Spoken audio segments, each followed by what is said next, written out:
በስመ አብ ወወልድ ወመንፈስ ቅዱስ አሐዱ አምላክ። መጋቢት 11 በዚች ቀን በንጉሥ መክስሚያኖስ ዘመን ቅዱስ ቴዎቄጤኖስ በሰማዕትነት አረፈ። ይህም ቅዱስ አስቀድሞ ወታደር ነበር።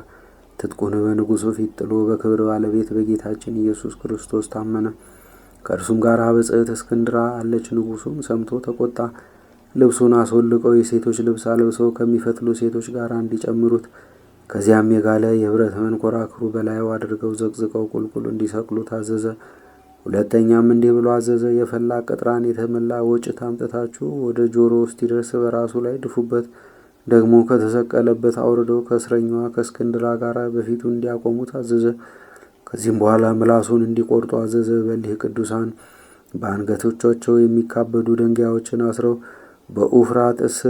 በኤፍራጥስ ወንዝ ውስጥ እንዲጥሏቸው አዘዘ። በዚያም ተጋድሏቸውና ምስክርነታቸውን ፈጸሙ። ስጋቸውንም ምዕመናን አግኝተው በስውር ቦታ ቀበሩት። በረከታቸው ከእኛ ጋር ለዘላለሙ ይኑር አሜን።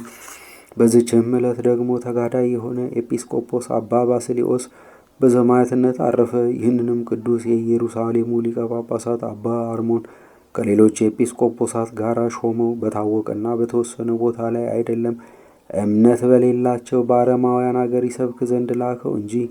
ይህም ቅዱስ ወደ ከሃዲያን አገር ገብቶ የከበረ ወንጌልን ሰበከ። እነርሱም እየደበደቡ በአገራቸው ሁሉ አዞሩት።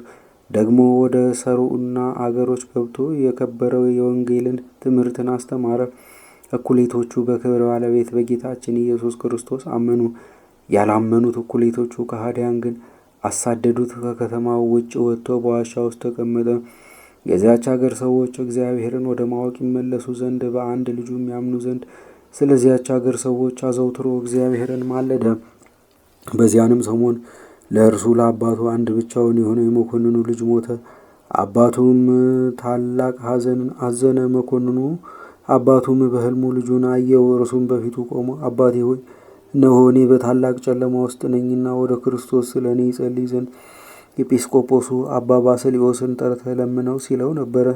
ከእንቅልፉም በነቃ ጊዜ ደንግጦ ተነሳ። ከእርሱም ጋር የአገር ታላላቆችን ይዞ ወደ ቅዱስ ባስልዮስ ባት ሄደ። ከእርሱ ጋራም ወደ ከተማ ገብቶ ስለ ልጁ እንዲጸልይ ለመነው። እርሱም ልመናውን ተቀብሎ ወደ ከተማ ገባ። በመኮንኑ ልጅ መቃብር ላይም ጸለየ። ያን ጊዜም የመኮንኑ ልጅ ድኖ በሕዝብ ሁሉ ፊት ተነሳ። መኮንኑ ሕዝቡም ሁሉ በክብር ባለቤት በጌታችን ኢየሱስ ክርስቶስ አመኑ። ከአገርም ሰዎች ብዙዎች አምነው የክርስትና ጥምቀትን በቅዱስ ባስልዮስ እጅ ተጠመቁ። በዚያችም አገር ታላቅ የክርስቲያኖች ጉባኤ ሆነ። ክፉዎች ሰዎችም ቀንተውበት በጠላትነት ተነሱበት። በክርስቶስ ከማያምኑ ጋር ተሰባስበው ወደ ሸንጓቸውም አደረሱት። ይህን ቅዱስ ባስልዮስን ታላቅ ግርፋትን ገረፉት። ነፍሱንም በጌታችን እጅ እስከሰጠ ድረስ እያሰቃዩ በዚያች ሀገር አዋሉት። በረከቱም ከእኛ ጋር ለዘላለሙ ይሁን አሜን።